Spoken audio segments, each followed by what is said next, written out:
엘리베이터 닫힘 버튼을 서둘러 눌러 안에 들어오려던 사람을 다치게 한 30대 여성이 재판에 넘겨졌습니다. 여성은 자신이 닫힘 버튼을 누른 것과 80대 여성이 넘어져 다친 것은 상관이 없다고 주장했습니다. 부주의로 엘리베이터 닫힘 버튼을 눌러 사람을 다치게 한 경우 책임이 있는 것인지 사건 반장에서 알아봅니다. 엘리베이터 타면 습관적으로 이 닫힘 버튼 누르시는 분들 많은데 오늘 이 사건 좀 집중해서 보셔야 되겠습니다. 엘리베이터를 타려고 하는 순간에 문이 닫히면서 사고가 났습니다. 어떤 상황인가요? 그러니까 지난 5월 2일 서울 서초구에 있는 한 아파트 상가에서 벌어진 일인데요. 이 엘리베이터에 30대 여성이 먼저 타고 있었습니다. 그러다가 엘리베이터가 1층에 도착을 했고 이때 이제 80대 여성이 엘리베이터를 타려고 하는데 이 30대 여성이 이 닫힘 버튼을 누르면서 엘리베이터를 타려고 했던 80대 여성이 그 문틈에 이제 부딪혀서 넘어지는 사고가 있었던 거예요. 네.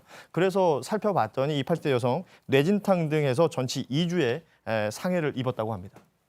이 30대 여성, 그러니까 엘리베이터 안에 있었던 여성은 왜 닫힘 버튼을 눌렀나요? 일단은 잘 몰랐다는, 못 봤다는 그런 입장이고요. 그리고 아니 엘리베이터 타서 닫힘 버튼 누르는데 내가 뭘 잘못했느냐. 엘리베이터는 당연히 닫힘 버튼 눌러야지. 이 누른 거 관련해서 어떻게 해야 된다는 주의무라는 것이 있느냐.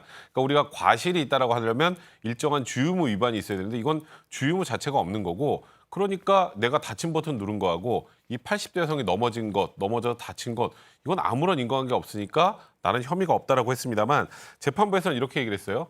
이 여성이 뭐 그냥 누구 타 있어서 내리려고 해서 자꾸 닫힘 버튼을 계속 눌러왔었다. 먼저 엘리베이터 탑승자가 내릴 때도 먼저 제대로 살피자고 눌렀고 바깥에 80대 여성 말고 또 여러 사람이 있었는데도 문이 열리자마자 바로바로 또 닫힘 버튼 누르려고 했다는 거고, 그리고 이제 1층은 뭐 아주 어린아이나 나이 드신 분들도 탈 수 있는 곳이기 때문에 이런 데서는 주의를 한번 살피고 닫힘 버튼을 눌러야 되는데 그걸 하지 않았다고 판단해서 벌금 100만 원을 선고하게 된 겁니다. 네, 이 주의 의무라는 말이 나오는데 네. 이게 어떤 의미를 갖고 있고 구체적으로 기준이 어떻게 되는지가 기준은 그때 달라요입니다.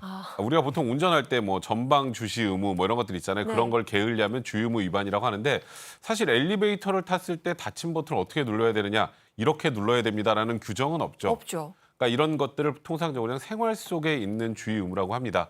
그러니까 엘리베이터라는 걸 타게 되면 일단 바깥에서 누군가 들어올 수도 있으니까 한번 주변을 살피고 타는 사람이 없는지 확인하고 누르고, 또 안에서 누군가가 내릴 수도 있으니까 내리는 사람이 있는지 확인하고 누르고, 이제 이런 정도의 주의는 생활 속 주의 의무로 해야 된다고 판단하는 게 법원의 입장이었는데요.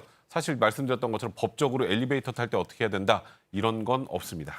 그러니까 지금 재판부가 판단한 거에 따르면 2, 3초 만에 닫힘 버튼을 누른 이 30대 여성의 행동과 80대 여성이 다친 게 연관돼 있다는 거잖아요. 그렇습니다. 그러니까 아마 판단컨대 이 여성 같은 경우는 아마 급한 일이 있었던 것 같아요. 그러니까 누가 타는 사람 하기 전에 빨리빨리 눌러가지고 자기 일을 보고자 했던 것 같아서 누른 것 같은 걸로 저는 보여지거든요. 그렇지 않다면 자연스럽게 열렸다가 닫히는 시간을 기다려줄 수 있는 건데, 그러니까 재판부에서도 이제 그 CCTV 같은 거를 확인을 했습니다. 그다음에 그 당시에 그 목격자가 있어서 목격자 진술까지 다 받은 거예요.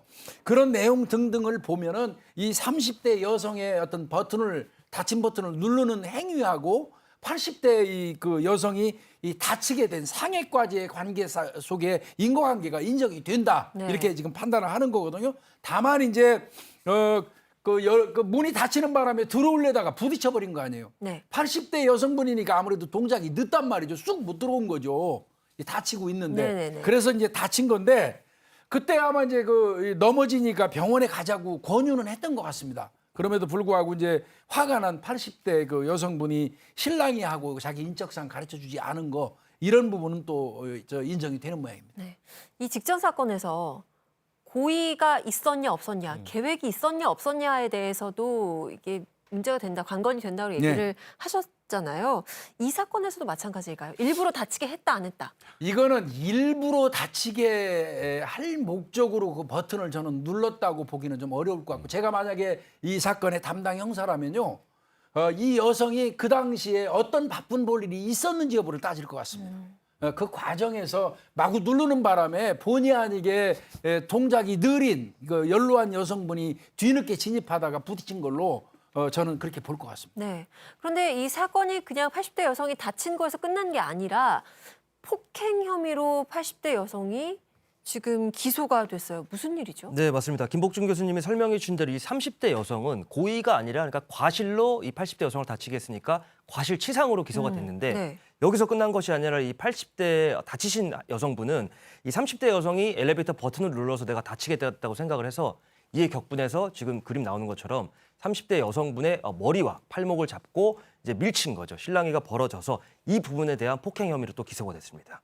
그러니까 두 사람 다 지금 기소가 된 거잖아요. 재판부는 어떻게 판단을 했죠? 그러니까 법률적 용어들 과실치상과 폭행이라는 이야기가 나오는데 엘리베이터 타려다가 닫힌 버튼 눌러서 누군가는 넘어졌어요. 넘어진 사람이 화가 나가지고 머리채를 잡았습니다. 이 상황인데 법률적으로 엘리베이터의 이 닫힌 버튼을 누른 분은 이제 과실로 사람을 다치게 했으니까 과실치상. 그래서 벌금 100만 원.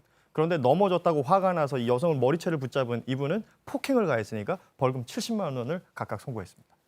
그러니까 결국 두 사람 다 기소가 됐고 두 사람 다 벌금을 내게 됐는데 근데 80대 여성은 여기에 불복해서 지금 항소장을 내놓은 상태예요. 그렇다면 2심에서 결과가 달라질 수 있나요? 이 80대 여성이 이제 본인의 폭행을 인정 못하는 거잖아요. 네. 근데 이 부분에 대해서는 결과가 달라질 여지가 전 개인적으로 제로에 가깝다고 보고요. 만약에 이 30대 여성이 과실치상에 대해서 항소했으면 이 항소심 재판부에 과연 사회적 일상적인 우리 사회생활 속의 주의 의무의 범주를 판단하는 거거든요.